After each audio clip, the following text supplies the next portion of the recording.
Olá, pessoal. Para mim é um grande prazer estar aqui com a Maria. A Maria, que é uma pessoa muito especial. E vocês saibam como que a Maria me encontrou? A Maria é mãe do meu estudante lá do Fioravante Calimã. Por isso eu estou aqui, ela fez esse convite, eu estou muito grata, Maria. A história de vida da Maria é uma história muito bonita e é uma história que coloca a gente propenso a entender que tudo é possível quando a gente quer. A Maria está fazendo hoje essa graduação na educação do campo e ela vem contando a sua experiência, uma experiência de vida que vale a pena a gente ouvir, que vale a pena a gente entender e que vale até a pena para a gente ter força de vontade de prosseguir em rumo dos nossos objetivos. Mas a Maria me fez alguns desafios, nessa tarde e eu quero compartilhar com vocês esse desafio. Como professora de língua portuguesa, eu trabalho em 3 escolas totalmente diferentes.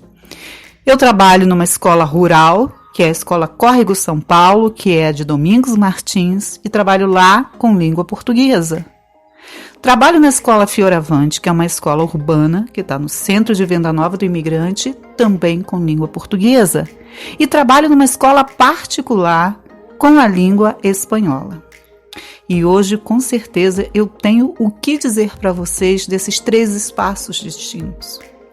E hoje, com certeza, eu posso compartilhar com vocês as alegrias, as tristezas, porque antes da pandemia, a gente via os nossos alunos no rostinho, a gente abraçava, a gente beijava, a gente fazia dinâmicas na sala de aula, olhava os cadernos, ouvia as produções. Era uma coisa assim, muito emblemática, você estar em sala de aula com seu estudante. Mas aí veio a pandemia, e com a pandemia veio o distanciamento. E agora o professor nesse distanciamento? Você que é professor, você entende o que eu vou falar. O que tem sentido na escola? Os alunos.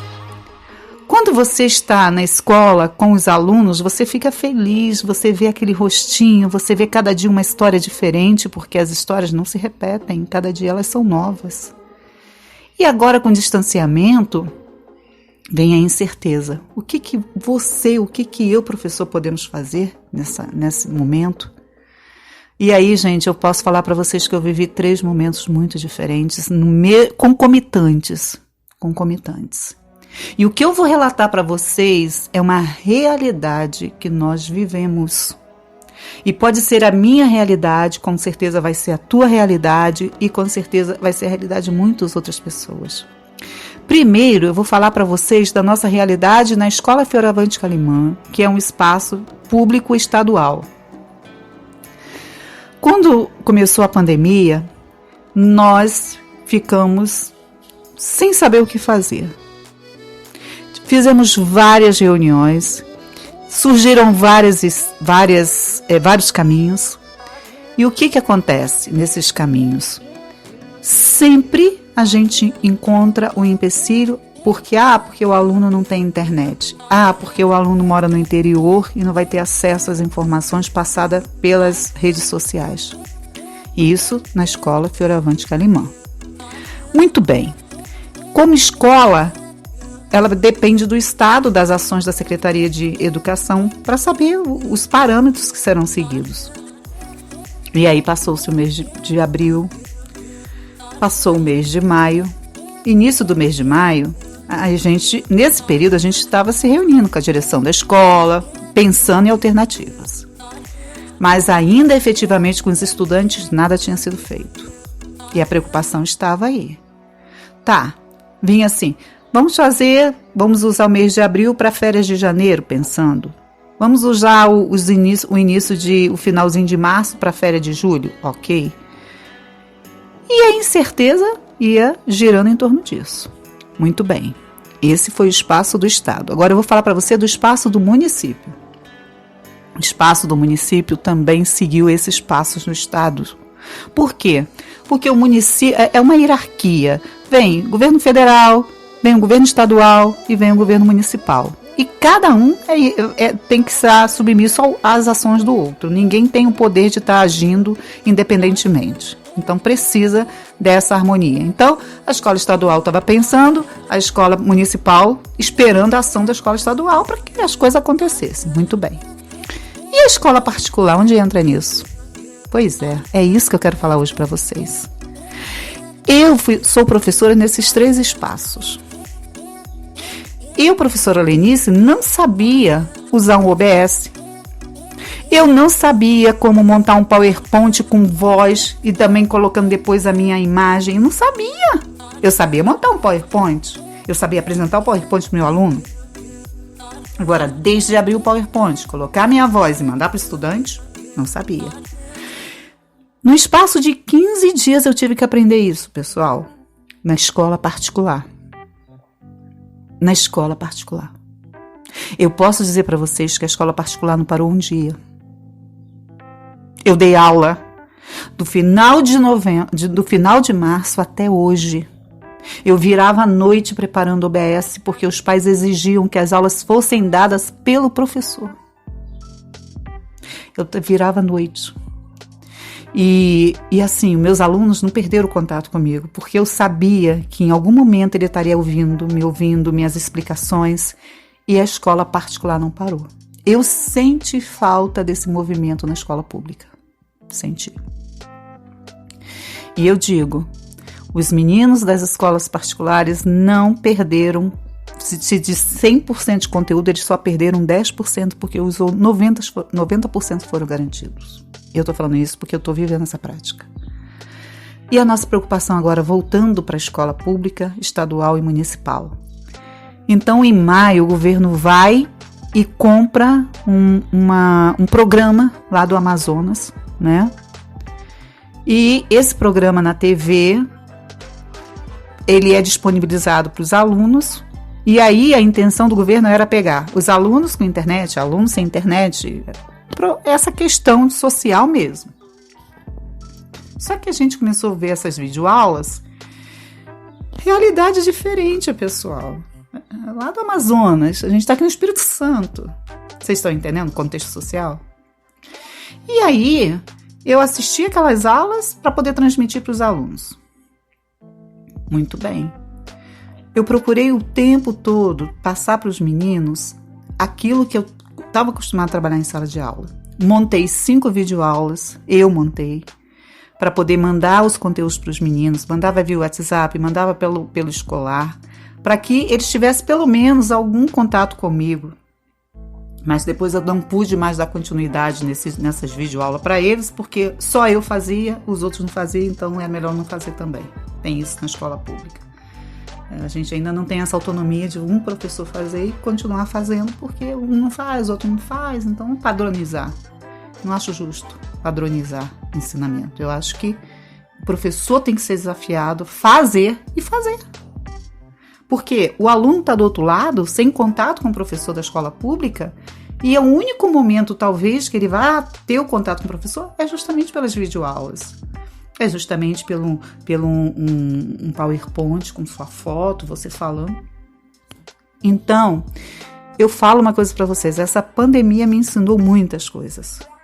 Me ensinou que a tecnologia, ela alcança, sim, alcança. Me ensinou que também a tecnologia traz a diferença social existente na nossa sociedade, como sempre trouxe. E me ensinou que os pais que pagam a escola particular, eles são muito mais exigentes do que os pais que são do estado do município. Porque os pais da escola particular, eles cobraram da escola que tivesse aula, videoaula, e hoje, desde julho para cá, a gente está trabalhando com aula remota. Então, quando dá 2 horas, eu estou lá no computador, eu estou com mais de 30, 40 ou 20 alunos na tela, dialogando comigo e ensinando. Na escola particular. E aí a gente ficou nesse ritmo aí.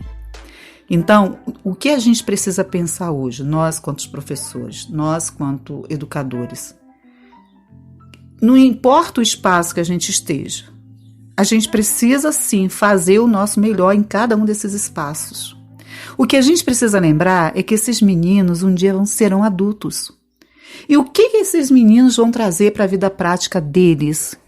E aí, pessoal, eu falo para vocês, importa sim o contexto histórico-social dos nossos estudantes, porque é a partir desse contexto que a gente vai preparar os conteúdos, que a gente vai trazer o conteúdo para a luz da vivência desses meninos. E eu falo para vocês, eu estou terminando o mestrado na UFES, a minha dissertação ela é a linguagem, a da escrita, produção de texto dentro de um contexto de uma escola do campo. Como eu posso ensinar uma oração subordinada, um aposto, um vocativo para um menino do campo?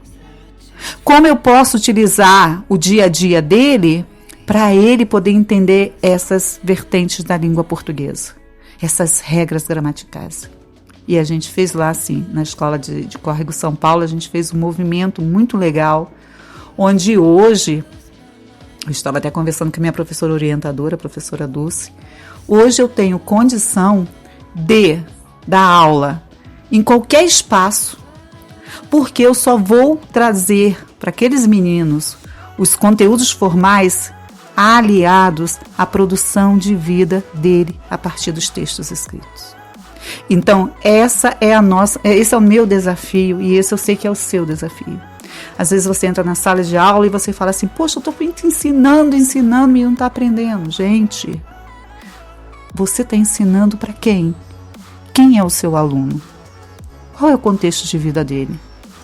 Então a gente tem sim, usar um inventário da realidade, a partir do inventário da realidade conhecer o seu aluno e daí não deixar de trabalhar os conteúdos formais, não. Porque o seu aluno tem direito sim. Se ele quiser sair da escola rural e fazer um IFES, ele tem direito. Se ele quiser sair da escola rural e fazer uma UFES, ele tem direito. Mas para isso ele tem que ser preparado. E ele não tem que ser apartado do contexto de vida dele. Ele tem que ser preparado dentro daquele contexto. Com todo o direito que ele tem, como diz Miguel Arroio. Todo sujeito, ele tem o seu direito. O aluno tem o seu direito. Você tem o seu direito. Nós temos o nosso direito.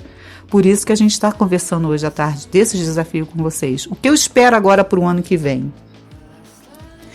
Eu espero que nós possamos, no ano que vem, ter uma escola pública mais organizada, dando mais autonomia e incentivando os professores a manter esse relacionamento de videoaula, de OBS, de aula síncronas, sim. E aqueles que não têm, eles vão continuar indo à escola buscar a atividade. Mas eles têm um WhatsApp, de repente, que o professor pode falar. E que o ano que vem a gente possa fazer diferente. Em qual sentido de diferente? Fazer a nossa escola de fato funcionar. Mas que seja uma escola para todos. E que tenhamos um ambiente de formação para todas as pessoas. Eu quero agradecer mais uma vez e quero dizer para vocês que o nosso trabalho só está começando. A gente tem muitos outros desafios e que juntos nós possamos pensar como está atendendo os nossos alunos da escola pública